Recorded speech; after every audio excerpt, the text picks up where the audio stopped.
बीमार छोड़ के गए, कोई मोहल्ला नजर नहीं आता जहां हुसैन की औलाद में। जमीन के अंदर भी अच्छे अच्छे औलाद हुसैन सो रही है और जमीन के ऊपर भी अच्छे अच्छे औलाद हुसैन नजर आ रही है। तो अर्ज ये कर रहा था, लेकिन जो लोग करते हैं मैं उनकी तायद नहीं करता। आप मगर सुने, क्योंकि मेरे सामने आप हैं। आपके घर खतरे में, दिन में घर ऊंचा दिखता है, नीचे बाद में खत्म हो जाता है। वजह उसकी हदीस सुने। आज से 1450 साल पहले घर उजड़ने, घर बिखरने, घर धंसने, जलजले आने या किसी का घर टूट जाने की वजह बयान फरमाई। अल्लाह के रसूल अलैहिस्सलाम फरमाते हैं, जब तुम गाने, म्यूजिक और शराब में डूब जाओगे, ये मैं नहीं कह रहा हूं, अल्लाह के रसूल फरमा रहे हैं, जिसको अल्लामा इब्नुल जौजी ने नकल किया है। तवज्जो करना, आका इरशाद फरमाते हैं कि जब तुम गाने और म्यूजिक के अंदर और शराब के अंदर डूब जाओगे तो अल्लाह रातों रात तुम्हारे घरों को जमीन में धंसा देगा।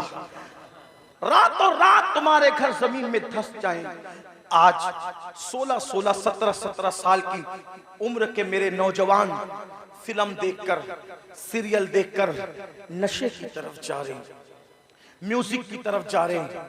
जिना फैशन हो चुका है। इमाम हुसैन इसी के खिलाफ तो खड़े हुए थे। अगर ये सब करते हो तो हुसैनी नहीं हो तुम, चाहे जो बन जाओ। मैं किसी एक को नहीं कह रहा हूं, अपने आप में डूब कर सोचो। अगर मस्जिद को तुमने वीरान कर दिया, अल्लाह के घर को वीरान कर दिया, फजर की नमाज में सोते पड़े हो, तो आप 7 समंदरों का भी शरबत बना लो। तवज्जो करना, लोगों को मेरे जुमले तल्ख लगते हैं, लेकिन कोई कुछ कहे मेरे बारे में हकीकत है। 7 समुंदरों का शरबत बना लो, इमाम हुसैन के नाम पे बांट दो। लेकिन अगर तुम दीन मिटाओगे और शरबत बनाओगे तो इमाम हुसैन उस शरबत को कबूल नहीं करेंगे, बल्कि उस शरबत को तुम्हारे मुंह पे मार दिया जाएगा। लेकिन अगर तुमने बिल फर्ज सारी जिंदगी शरबत बनाया भी नहीं, शरबत पिलाया भी नहीं, हत्ता के शरबत का नाम भी नहीं लिया, लेकिन इमाम हुसैन जिस दीन को बचाने चले थे, अगर उस दीन की हिफाजत के लिए तुमने कुर्बानी दी तो इमाम हुसैन क़यामत में तुम्हें सीने से लगाएंगे। मेरे अजीज, मेरे भाई, आओ इमाम हुसैन के मिशन की तरफ तवज्जो करें। तो अर्ज ये कर रहा था, आजकल 16-16, 17-17 साल की उम्र के मेरे नौजवान इसी तरह शराब की तरफ, जिना की तरफ, जराइम की तरफ, म्यूजिक और गानों की तरफ जा रहे हैं, मस्जिदों को वीरान कर चुके हैं। मेरे अजीज भाई, अल्लाह के अजाब को दावत न दे, अल्लाह के गजब को दावत न दे। ये जो आप सोचते हैं ना कि हम लोग कुछ भी करेंगे जन्नत में चले जाएंगे, हम कुछ भी करेंगे हम आखिरत में कामयाब हो जाएंगे, मेरे भाई, मेरे अजीज, ये दुनिया है दुनिया, ये दुनिया मक्कार है, ये दुनिया गद्दार है, ये दुनिया बेवफा है। इस दुनिया से दिल न लगा, तू कुछ भी कमाएगा, तू कुछ भी कमाएगा, तू कितना भी जमाएगा, मगर याद रखना, अगर तूने आखिरत की तैयारी न की, अगर तुमने आखिरत की तैयारी न की, सब दुनिया ही के अंदर धरा के धरा रह जाएगा। कुरान कहता है, ला तंसा नसीबका मिनद दुनिया, दुनिया से अपने नसीब का मत भूल। मेरे भाई, क्या तू मेरे आका की वो हदीस भूल चुका है? अल्लाह के रसूल ने फरमाया, जिसने दुनिया के अंदर शराब का सिर्फ एक घूंट पिया होगा, जब वो मर के कब्र में जाएगा तो उसका मुंह सूअर की तरह कर दिया जाएगा या बंदर की तरह कर दिया जाएगा। आओ मेरे भाइयों, एक बुजुर्ग के हाथ पर, एक बुजुर्ग के हाथ पर एक कफन चोर ने तौबा की थी। अल्लाह अकबर, दिल के कानों से सुन लेना, एक कफन चोर ने एक बुजुर्ग के हाथ में तौबा की थी। उस बुजुर्ग ने उस कफन चोर को तौबा करवाई और तौबा करवाने के बाद कफन चोर से पूछा, ऐ कफन चोर, अब तू मेरे हाथ में तौबा कर चुका है, तूने कितने कफन चुराए? उसने कहा, हुजूर, मैंने तो हजारों मुर्दों को नंगा किया, उनके कफन चुराए, मुसलमानों के कफन चुराए। जी, मुसलमानों के कफन चुराए। तो उस बुजुर्ग ने कहा, सच सच बताना ऐ कफन चोर, सच सच बताना कि तूने जब मुर्दों के कफन चुराए तो कितने मुर्दे थे जिनके चेहरे मरने के बाद कब्र में किबले की तरफ थे? ध्यान से सुनना, तवज्जो से सुनना, थोड़ा मिंबर वालों से भी तवज्जो चाहता हूँ, बात न करें, बहुत नवाजिश होगी आपकी, मैं आपकी मालूमात में इजाफा नहीं कर सकता, लेकिन आप आपकी दुआएं जरूर ले सकता हूं, आपकी भी तवज्जो चाहता हूं। मेरी बात गौर से सुने, मैं एंड की तरफ बात को लेकर के जा रहा हूं, ध्यान से सुनो। कफन चोर से बुजुर्ग ने पूछा, तूने हजारों मुसलमानों के कफन चुराए, ये बता कितने मुसलमान थे जिनके चेहरे किबले की तरफ थे और कितने मुसलमान थे जिनके चेहरे किबले से फिरे हुए थे। तो उसने कहा, हजरत अल्लाह की कसम खा के कहता हूं, अब तो मैं आपके हाथ पे तौबा करके नेक बन चुका हूं। अगर मैंने 100 मुर्दों की लाश को खोला, 100 मुर्दों की कब्रों को खोला और उनकी लाश को मैंने नंगा किया, तो 100 मुर्दों में से 99 मुसलमान ऐसे थे जिनके चेहरे किबले से फिरे हुए थे। 100 मुर्दों में से 99 मुर्दे ऐसे थे जिनके चेहरे किबले से फिरे हुए थे। एक मुसलमान मिलता था 100 में एक जिसका चेहरा किबले की तरफ होता था। उस बुजुर्ग ने अपने पीरो मुर्शिद को खत लिखा, हुजूर ये बताएं, अल्लाह अकबर, हुजूर ये बताएं, हुजूर ये बताएं कि मरने के बाद लोगों के चेहरे कब्रों में क्यों फिर जाते हैं, कब्रों में क्यों फिर जाते हैं। बुजुर्ग ने लिखा, बेटा जो लोग दुनिया में रसूलुल्लाह की सुन्नत से मुंह फेर लेते हैं, जो लोग दुनिया में रसूलुल्लाह की सुन्नत से मुंह फेर लेते हैं, मरने के बाद उनके चेहरे किबले की तरफ नहीं होते। ऐ मेरी कौम के जवानों, क्या डर नहीं लगता, क्या कब्र में नहीं जाना, क्या अल्लाह को मुंह नहीं दिखाना। जो सुन्नत से मुंह फेर ले, कब्र में उसका चेहरा किबले की तरफ नहीं होगा। हमने तो फर्ज से मुंह फेरा है, हमने तो फराइज से मुंह फेरा है। अल्लाह अकबर, नमाज छूट रही है, माथे पर शिकन तक नहीं है। अल्लाह अकबर, सूद के धंधे कर रहे हैं, हराम कारोबार कर रहे हैं, माथे पे शिकन तक नहीं है, झूठ बोल रहे हैं। ये फर्ज है झूठ से बचना, झूठ से बचना फर्ज है। अल्लाह अकबर, झूठ बोल रहे हैं, माथे पर शिकन तक नहीं है, नाप तौल में कमी कर रहे हैं, माथे पर शिकन तक नहीं है, औरतों पे पाप की नजर डाल रहे हैं, माथे पर शिकन तक नहीं है। कितने जराइम करोगे, कब तक जराइम करोगे, कितने गुनाह करोगे, कब तक गुनाह करोगे। अल्लाह बहुत दिन तक मोहलत नहीं देगा, याद रखना।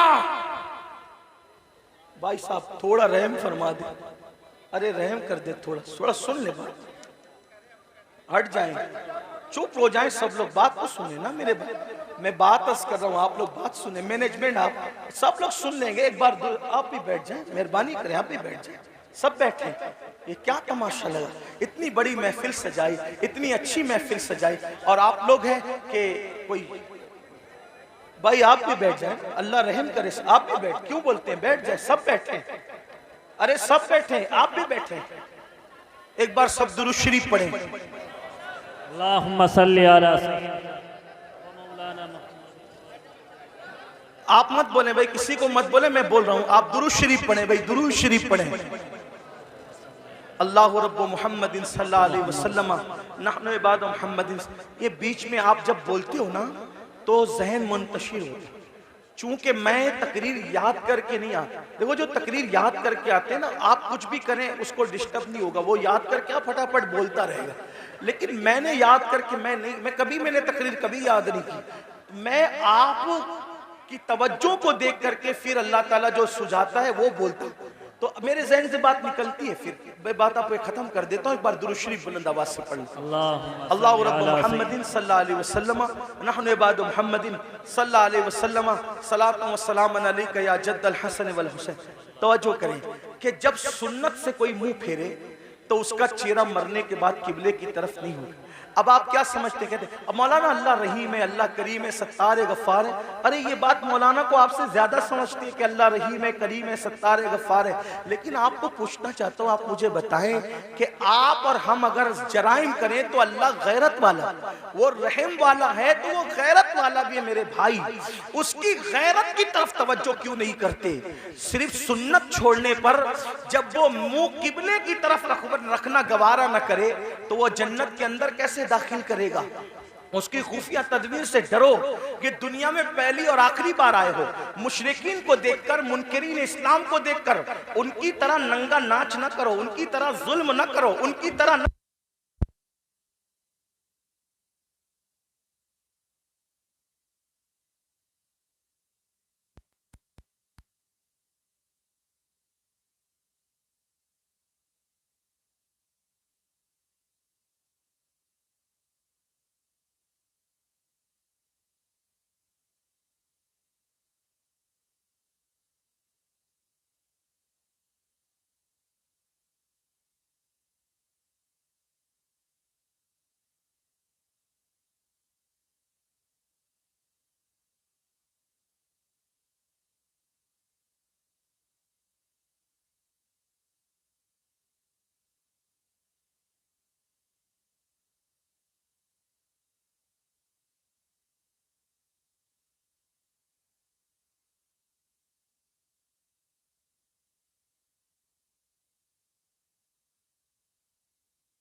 शरीफ पढ़िए।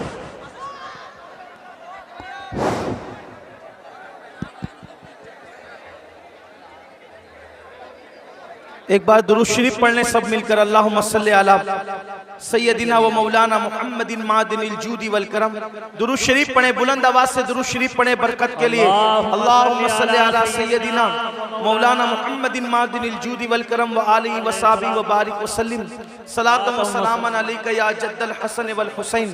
तो जल्दी जल्दी बात पूरी कर दूं कि जब इंसान सुन्नत से मुंह फेर ले तो अल्लाह तबारक व तआला उसका मुंह काबे की तरफ रखना गवारा नहीं करता। काबे की तरफ मुंह रखना गवारा नहीं करता, अल्लाह जन्नत में उसको कैसे डालेगा? ये दुनिया है। इस दुनिया में आदमी जितने चाहे जराइम कर ले और फिर अल्लाह अकबर, जो गुनाहे कबीरा है, गुनाहे कबीरा, उसमें खास तौर पर हराम लुक्मे का खाना और उसी के साथ नशा करना, शराब पीना। आज नशा मुस्लिम सोसाइटी के अंदर सोची समझी साजिश के तहत प्रमोट किया जा रहा है। कौन लोग प्रमोट कर रहे हैं हमें नहीं पता। इंशाअल्लाह हमारे मुल्क की जो इदारे हैं, जासूस इदारे, वो उसकी तहकीक करेंगे। कौन है दुश्मन मुल्क और मिल्लत का, ये बात तय होगी बाद में।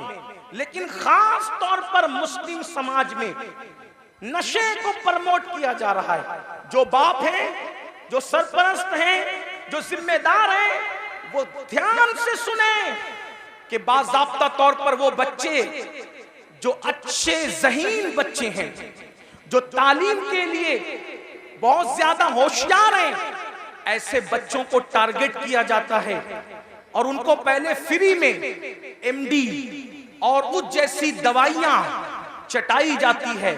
उनसे पहले दोस्ती की जाती है, फिर उनको वो चटाया जाता है।